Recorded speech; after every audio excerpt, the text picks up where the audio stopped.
मित्तल परिवार की जिंदगी में आए इस अजीब बदलाव ने हर किसी को उलझन में डाल दिया था, लेकिन सबसे ज्यादा प्रभावित अगर कोई हुआ था तो वह राध्या थी। एक तरफ उसके सामने उसका पूरा परिवार मौजूद था, दूसरी तरफ वही परिवार उसे पहचानने से इनकार कर रहा था। यह स्थिति किसी बुरे सपने से कम नहीं थी। राध्या बार बार खुद से यही सवाल पूछ रही थी कि आखिर ऐसा कैसे हो सकता है। जिन लोगों के साथ उसने अपनी जिंदगी के सबसे खूबसूरत पल बिताए थे, वे लोग अचानक उसे भूल कैसे सकते हैं। उसे लग रहा था जैसे वह किसी ऐसी दुनिया में पहुंच गई है जहां सब कुछ तो उसका अपना है, लेकिन फिर भी कुछ भी उसका नहीं है। सबसे ज्यादा हैरानी की बात यह थी कि पूरा परिवार जैसे 10 साल पीछे की जिंदगी जी रहा था।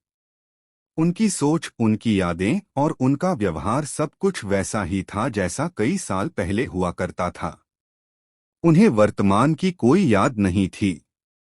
उनके लिए राध्या कोई बहू नहीं थी, कोई पत्नी नहीं थी और न ही परिवार का हिस्सा थी। उधर राध्या लगातार कोशिश कर रही थी कि किसी तरह वह सभी को सच समझा सके। वह हर व्यक्ति के पास जाकर अपने रिश्तों की बात करती, पुराने पलों का जिक्र करती और उन्हें याद दिलाने की कोशिश करती कि वह कौन है। लेकिन हर बार उसे निराशा ही हाथ लगती। कोई उसकी बातों पर विश्वास नहीं करता था। कोई उसकी आंखों में छिपे दर्द को समझ नहीं पा रहा था। और कोई भी यह स्वीकार करने को तैयार नहीं था कि शायद राध्या सच बोल रही है। इन्हीं मुश्किल हालातों के बीच कहानी में एक नया मोड़ आने वाला था।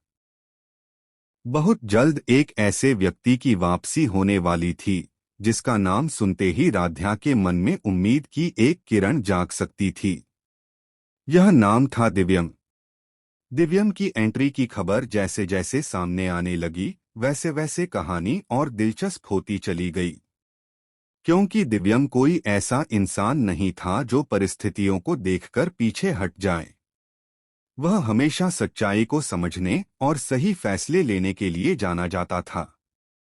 यही कारण था कि राध्या के लिए दिव्यम की वापसी किसी बड़ी उम्मीद से कम नहीं थी।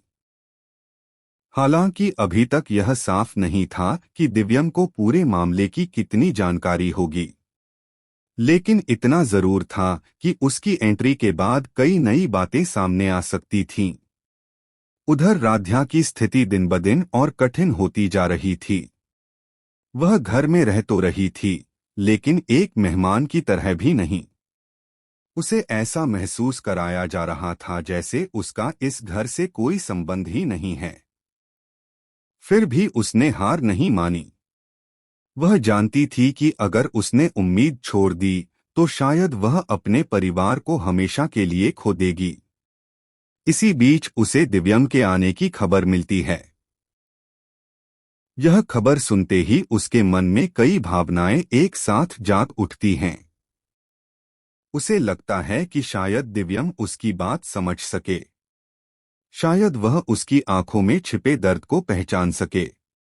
और शायद वही ऐसा व्यक्ति साबित हो जो परिवार और राध्या के बीच की दूरी को कम कर सके। लेकिन दूसरी तरफ एक डर भी था। क्या होगा अगर दिव्यम भी बाकी लोगों की तरह उसकी बातों पर विश्वास न करे? क्या होगा अगर वह भी उसे अजनबी समझे? क्या होगा अगर उसकी आखिरी उम्मीद भी टूट जाए?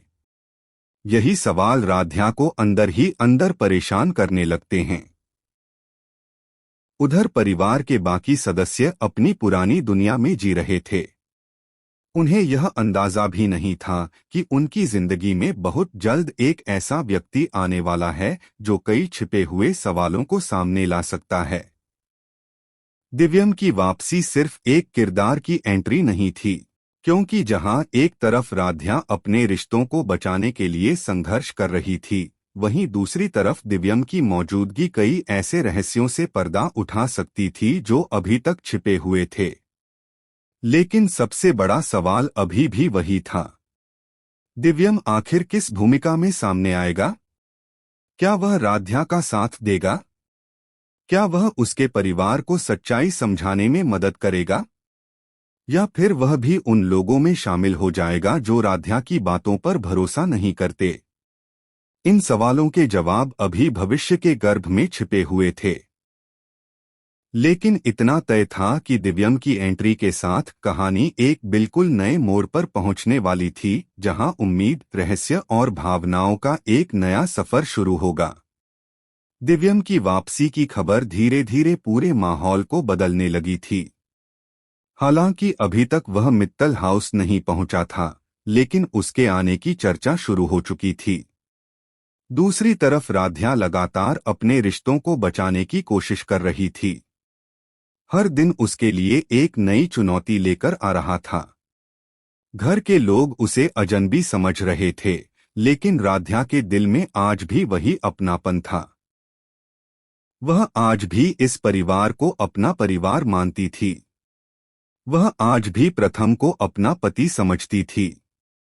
लेकिन सबसे बड़ी परेशानी यह थी कि उसकी बातों पर कोई विश्वास नहीं कर रहा था। प्रथम भी अब तक पूरी तरह उलझ चुका था। जब भी वह राध्या को देखता, उसके मन में अजीब सी बेचैनी पैदा होने लगती। वह समझ नहीं पा रहा था कि आखिर इस लड़की की बातें सुनकर उसके दिल में इतना असर क्यों होता है। कई बार वह खुद को समझाने की कोशिश करता कि राध्या एक अजनबी है, लेकिन उसका दिल इस बात को मानने के लिए तैयार नहीं होता। उधर राध्या हर पल यही उम्मीद कर रही थी कि शायद कोई चमत्कार हो जाए और सब कुछ पहले जैसा हो जाए।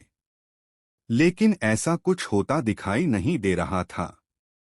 इसी बीच दिव्यम की एंट्री का समय और करीब आने लगा। राध्या को याद था कि दिव्यम हमेशा समझदारी से काम लेने वाला इंसान रहा है। वह किसी भी बात पर जल्दी निष्कर्ष नहीं निकालता। पहले सच्चाई जानने की कोशिश करता है और फिर फैसला लेता है। यही वजह थी कि राध्या के मन में एक छोटी सी उम्मीद बाकी थी। उसे लग रहा था कि शायद दिव्यम ही ऐसा इंसान होगा जो उसकी बातों को गंभीरता से सुनेगा। लेकिन दूसरी तरफ उसे एक डर भी सता रहा था। अगर दिव्यम ने भी उसकी बातों पर विश्वास नहीं किया, तो फिर उसके पास बचा ही क्या रहेगा। उधर मित्तल परिवार में भी कई अजीब घटनाएं होने लगी थीं। कुछ लोगों को ऐसा महसूस होने लगा था कि उनके साथ कुछ गलत हो रहा है। कई बार परिवार के सदस्य ऐसी बातें बोल देते जो उनकी वर्तमान यादों से मेल नहीं खाती थीं। कुछ लोगों को अचानक ऐसे नाम याद आ जाते जिनका उन्हें कोई कारण समझ नहीं आता था। कभी किसी को कोई पुरानी जगह याद आती, कभी कोई धुंधली सी घटना दिमाग में उभरती और फिर तुरंत गायब हो जाती। इन घटनाओं ने धीरे धीरे पूरे परिवार को उलझन में डालना शुरू कर दिया। हालांकि कोई भी खुलकर इस बारे में बात नहीं कर रहा था, लेकिन सभी के मन में सवाल जरूर पैदा होने लगे थे। सबसे ज्यादा असर प्रथम पर दिखाई देने लगा। रात को सोते समय उसे बार बार कुछ अजीब सपने आने लगे। कभी वह खुद को किसी शादी के मंडप में देखता, कभी उसे किसी लड़की की हंसी सुनाई देती, कभी कोई चेहरा उसकी आंखों के सामने आता और अगले ही पल गायब हो जाता। शुरुआत में उसने इन बातों को नजरअंदाज किया, लेकिन जब यह घटनाएं बार बार होने लगीं, तो वह खुद भी परेशान होने लगा।